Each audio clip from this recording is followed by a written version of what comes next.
देखिए chemical tanker में ये बोल रहा हूँ बिस्मिल्लाहिर्रहमानिर्रहीम। देखिए लोग जो है ना केमिकल टैंकर या आपका एलपीजी एलएनजी में जाते हुए डरते हैं। देखिए डरने की बात नहीं है, आप ऑयल कर सकते हैं तो आप सब कर सकते हैं। देखिए मैं आपको एक चीज़ बताता हूँ, देखिए वी आर ह्यूमन बींग्स, सही ना, हमसे गलतियाँ हो सकती हैं, वी आर नॉट परफेक्ट, सही ना, we are alive, we try everythings, try again, ठीक है ना, we make mistakes, we stumble, we fall, we get hurt, समझ गए ना।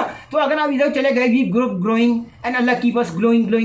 मैं आपको ये बोल रहा हूँ, we are thankful that we are have very good priceless thing is life, and हम उसमें हर चीज़ कर सकते हैं। लोग रॉकेट साइंस कर रहे हैं, तो अगर आप केमिकल स्पेस पे चले गए तो कोई ऐसी टेंशन की बात नहीं है। मेरी बात समझने की कोशिश करें, ठीक है ना। अब आप भी बताएं, केमिकल टैंकर पर आप सवाल करें, आपको बताऊंगा, फिर आप जा भी सकते हैं, कोई ऐसी भी चीज़ नहीं। ओके पूछें। So the first question, what is the expansion ratio for low expansion foam?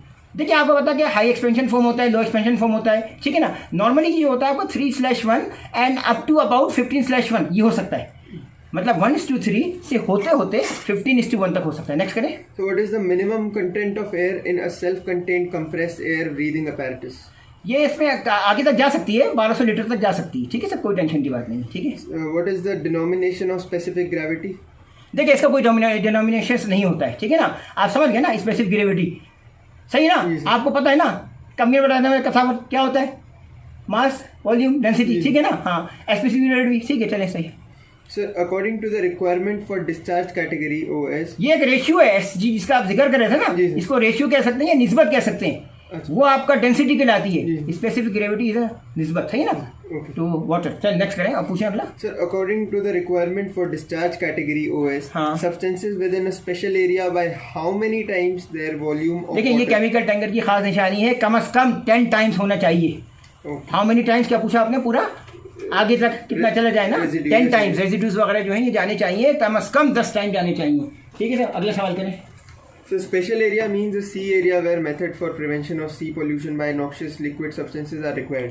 Ji ji. What are the special areas with regards to MARPOL 73, 78 Annex 2? देखिए इसमें बाल्टिक सी भी आपका है, ब्लैक सी भी है, एंड एंटार्क्टिक एरियाज भी हैं, ये सब इसके हिसाब से हैं, ठीक है ना। कैमरा आप अपना ऐसा कर लीजिए, आप अपना ऐसा करिए। नेक्स्ट करें। केमिकल टैंकर्स पे है, 10-12 मिनट की बनाएंगे यार मूवी। नेक्स्ट क्वेश्चन करें। So with regard to pumping system, what is the maximum amount of residue per tank of category Y on a vessel constructed on or after 1st July 1986? After 1986 के बाद थोड़ी सी changes आ गई थी और उन्होंने थोड़ा change करके 0.1 उन्होंने, समझ गए ना, वो 0.1 क्यूबिक मीटर तक उन्होंने कर दिया था, ठीक है ना, for the chemical tankers after 1986, ठीक है। नेक्स्ट क्वेश्चन करें। So what is the discharging temperature for cargoes with a melting point between 0 degree and 150 degree Celsius? ये आपने कितना बोला, 0 डिग्री से 150 degree Celsius. देखिए इसका जवाब है तकरीबन 5 डिग्री सेंटीग्रेड मोर, ठीक है, there to the melting point. देखिए इसमें 3 पॉइंट होते हैं, बॉइलिंग पॉइंट, मेल्टिंग पॉइंट और फ्रीजिंग पॉइंट। यहाँ जिक्र कर रहा हूँ 5 degree Celsius melting point, melt में, समझ गए ना, melting point. Okay. So where do you find information about cargo that can be carried in type 2 ships? Type 2 जो आपको बताया, टाइप 1 खतरनाक है, टाइप 2 जिसका टाइप 1 में तो आपका एक्स तक पहुंच गया, टाइप 2 में आपको बताया था मैंने वाई तक, ठीक है ना। ओके, क्योंकि आज मैं थोड़ा डिफरेंट करा रहा हूँ, उस दिन मैंने कराया था oil chem, this is chemical tanker से रिलेटेड है। इसकी रिक्वायरमेंट ये है कि आईबीसी कोड में बहुत से चैप्टर है, उसका 17वां चैप्टर, आप समझ गए ना, 17वां चैप्टर है, ठीक है सर। नेक्स्ट क्वेश्चन करें। Sir, what is padding? यार ये पैडिंग जो है, ठीक है सब, मैं आप समझ गया, by filling the cargo tanks and associated piping system which are liquid gas और वेपर, आप समझ गए ना, इसको आप पैडिंग कहते हैं। केमिकल टैंकर्स के लिए बड़ी खास चीज़ है, ये मैंने आपको बता दिया। केमिकल टैंकर्स वाले बंदे को ये पैडिंग के बारे में पता होना चाहिए, अच्छा तरीके से उसको अपने BA सेट्स पहनने का तरीका आना चाहिए, ठीक है। फायर फाइटिंग LSA की रिक्वायरमेंट, क्योंकि आग लग गई, LSA FFA 16 चैप्टर 2-3, समझ गए ना, ये होना चाहिए। उसके अलावा छोटी छोटी इन्फॉर्मेशन होनी चाहिए। अगले सवाल करें आप। So what is the requirement regarding inert gas pressure? Inert gas pressure जो है आपका 0.07 बार गेज होता है, ये इसकी रिक्वायरमेंट है, इसकी रिक्वायरमेंट है 0.07 बार गेज, ठीक है सब। Sir, what is the meaning of organic chemistry? देखिए ऑर्गेनिक केमिस्ट्री होती है, आप समझ गए, एक होती है आपकी इनऑर्गेनिक केमिस्ट्री। सब्सटेंसेस जब आपका कंटेन्स करेंगे कार्गो तो आपका हो गया ऑर्गेनिक। और ये आपको पता है कि ये हम लोग जो BSc वगैरह के स्टूडेंट्स होते हैं तो उनका इनऑर्गेनिक, ऑर्गेनिक्स, और ये आपको इंटरमीडिएट में भी सेकेंड ईयर में पढ़ाई जाती है, ठीक है सब। नेक्स्ट करें। So what is the common expression for material that have the same molecular formula हाँ। but properties are different? Because the atom structure is different. देखिए ये केमिकल टैंकर्स वालों को पता होना चाहिए, एजोमेटिक्स बॉन्डिंग्स कहलाती है, ठीक है सर, ये बॉन्डिंग्स वगैरह पता होना चाहिए। IUPAC सिस्टम जब आप पढ़ेंगे ना, international union pure and applied chemistry, chemical tanker का उससे बड़ा गहरा ताल्लुक है, ठीक है सर। IUPAC जैसे आंसर हो गया, आंसर क्या होता है, एलिमेंट हो गया। कोई भी चीज़ एक ही तरह के चीज़ से बनी हो मैटर से, तो उसको आप एलिमेंट कहते हैं। अब बहुत सारे हो गए एलिमेंट्स हो गए आपके, ठीक है सब। ओके नेक्स्ट क्वेश्चन करें। What is the characteristics of an alkaline?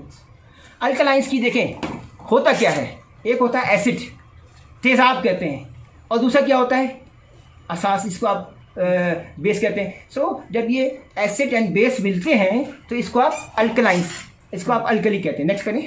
So what will happen if you mix a salt of bromine and water with saturated oil? ठीक है, इसमें क्या होता है, देखिए ब्रोमाइन का ये जो आपका कलर वाटर होता है ना, ये डिसअपियर हो जाता है। नेक्स्ट करें। नेक्स्ट क्वेश्चन करें। देखिए इसमें सबसे इंपॉर्टेंट चीज़ है कि आपको अपने केमिकल्स का, सल्फ्यूरिक एसिड है, केमिकल्स हैजार्ड प्रॉपर्टीज़, ये सब पता हो। तेज़ाब गिर गया, क्या करना है। देखिए पानी इज़ वेरी इंपॉर्टेंट थिंग, आपको पानी तो अपने साथ हमेशा रखना ही होगा, मगर में और भी केमिकल्स का लिखा होता है, ये गिर गया आइस में, ये डालें, मुख्तलिफ चीज़ें आपको पता होना चाहिए। पानी तो आपको पता है हर चीज़ के लिए है। बेट्स कितने मिनट हो गए आपके, आप अपना कैमरा इस साइड पे कर लें, कितने 7। हाँ So what is the two main group of plastic? देखिए प्लास्टिक में थर्मोसिस्टिक एंड थर्मोप्लास्टिक, डिफरेंट टाइप के प्लास्टिक्स हैं, और आपको किसी भी तरीके से इसको पानी में नहीं फेंकना है। चलिए सब stop. Okay. Fraction obtained from the distillation of coal, tar and hydrocarbons. देखिए इसमें जो है ना सबसे ज़्यादा जो खतरनाक है वो बेंजीन है। बेंजीन का आपको ख्याल रखना चाहिए। फिलहाल जो है मैंने आपको बता दिया इसमें बेंजीन है, मगर हमको जो अपना जो सिस्टम वगैरह करते हैं इसमें मीथेन, इसका ख्याल रखना है, ठीक है ना, जो आपका कार्गो टैंक्स वगैरह होता है उसमें H2S वगैरह, मगर यहाँ पे इसका जवाब है बेंजीन। नेक्स्ट क्वेश्चन करें। So phenol is a key production in the chemical industry. What is the major source of phenol? देखिए इसमें आपका क्यूमेन है, बेंजीन है और एसीटोन है, ये 3-4 चीज़ें इंपॉर्टेंट हैं और ये आपको पता होना चाहिए। इनकेस अगर कोई मसला हो जाए तो आपको ये सब चीज़ों का इनके बारे में पता होना चाहिए। नेक्स्ट क्वेश्चन करें। So what does the atomic number indicate? देखिए एटमिक नंबर, ठीक है, मैं आपको बताऊंगा। देखिए आपको पहले पता होना चाहिए एटम है, उसमें आपका है इलेक्ट्रॉन, प्रोटॉन, न्यूट्रॉन। इसमें ये होता है the total number of electrons in the atom. Electrons अगर हो गया तो ये आपका एटॉमिक नंबर से डायरेक्ट ताल्लुक है इसका, इलेक्ट्रॉन का, ठीक है सर, ठीक है सर, ये आपको पता होना चाहिए। इलेक्ट्रॉन्स का ताल्लुक जो है आपको डायरेक्ट एटॉमिक नंबर से होता है। चलिए सर, ये बेसिकली आज केमिस्ट्री और केमिकल टैंकर है, तो उसमें जब इनिशियल कराया जाता है फर्स्ट डे, तो इस किस्म के क्वेश्चन वगैरह करवाए जाते हैं, ठीक है सर। अगला क्वेश्चन करें। Sir, in a typical case of poisoning, which 3 stages of illness may be distinguished? देखें 3 स्टेजेस होता है, जैसे 3 स्टेजेस आपका बर्न का होता है, इसमें भी है latent stage, the active stage and let stage, इसके ये 3 हैं। फिर first degree burn, second degree burn, third degree burn, वो उधर है। आपको सब तरह के बर्न्स का भी पता होना चाहिए और सब तरह के ये पता होना चाहिए, ठीक है sir. Okay Sir, a dedicated chemical tanker differs from the multi-purpose one in the respect that all the general regulation need not to be fulfilled. What देखिए, regulations in particular? Free protection requirement है, इसकी ज़रा important होती है। आपको अपने इसमें protection requirement free, ठीक है ना, ये ज़रूरी इंपॉर्टेंट है। अगर आप फ्री नहीं रखेंगे थोड़ा सा मसला होगा, ठीक है सर। और पूछें इस बारे में, मजीद पूछ सकते। What is the meaning of expanded international bulk chemical code? देखिए ये IPC कोड है आपका, मार्पोल का है। NH2 रिक्वायरमेंट है, आपको मैंने पहले बता दिया था। नॉस्टल इक्वेशन इन बल्क होता है और जो तीसरा वाला है वो पैकेट फॉर्म में होता है, ठीक है ना सब। नेक्स्ट क्वेश्चन करें। Sir, who is responsible to ensure the safe control of operation at all times during cargo operation? देखिए बहुत पार्टीज है इसमें, जरूरी नहीं है, शिप एंड शोर दोनों पार्टीज होती हैं इसमें, आप समझ गए ना। ओके नेक्स्ट करें। Effective heart compression requires sufficient pressure. How many? 4 to 5, चलो अराउंड 4 सेंटीमीटर। मगर देखिए डिफरेंट है, अगर आप बेबीज हैं, ठीक है ना, आपने हल्का से पूछ के बेबीज के लिए, इन्फेंट है उनका डिफरेंट है, ठीक है ना। अब आपका 1 से 7 साल के बच्चे हैं, उनका डिफरेंट है, बड़े लोगों का डिफरेंट है।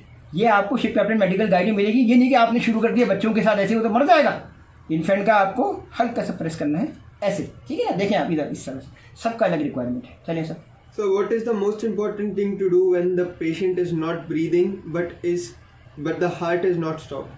ठीक है, ये लोग बड़ी मिस्टेक करते हैं, आंख बंद करके शुरू हो जाते हैं धप धप धप धप। अबे भाई देखो ना, अगर आपके साथ सांस का मसला है तो आप क्या करोगे, ओपन द एयरवे, ठीक है, इनिशियल है ना, DRABC है, range response airway breathing circulation.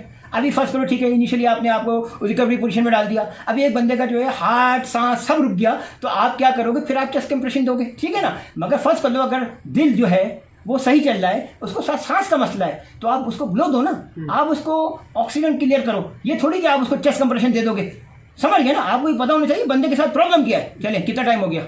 3.5 minute sir. चलिए सर लास्ट क्वेश्चन करो So, sir, in case of heart compression, how many times per minute should the sternum be depressed? देखिए 60 time पर minute है, मगर इसकी अमेंडमेंट भी होती है। पहले एक ज़माने में 30 था, फिर 120 आया, तो ये चेंज होता रहता है। आप लेटेस्ट मेडिकल कंसल्ट गाइड से कर सकते हैं। एक दो सवाल और कर लें, खत्म करते हैं, कोई मसला नहीं, जल्दी कर लें।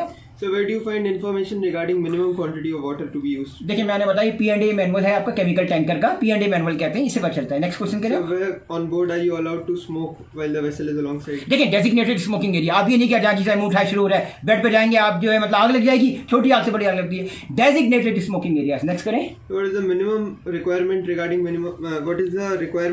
minimum number of ship staff staying on board at times? यार ये तो मैक्सिमम मिनिमम को रिक्वायरमेंट है, मिनिमम सेफ मैनिंग है। सुनो मेरी बात, उसमें आपके लिखे 20, वो बंदे तो होने चाहिए, मगर आपके पास अगर 30 है 35 है, कोई मसला नहीं है, आपको अपना सेफ मैनिंग सर्टिफिकेट फॉलो करना है, ठीक है। ओके नेक्स्ट करें। So what is required to have available near the gangway हाँ। or other means of access? ठीक है, लाइफ बॉय विथ लाइन होना चाहिए, जरूरी है, ठीक है ना, ये वेरी इंपॉर्टेंट है, ठीक है सर।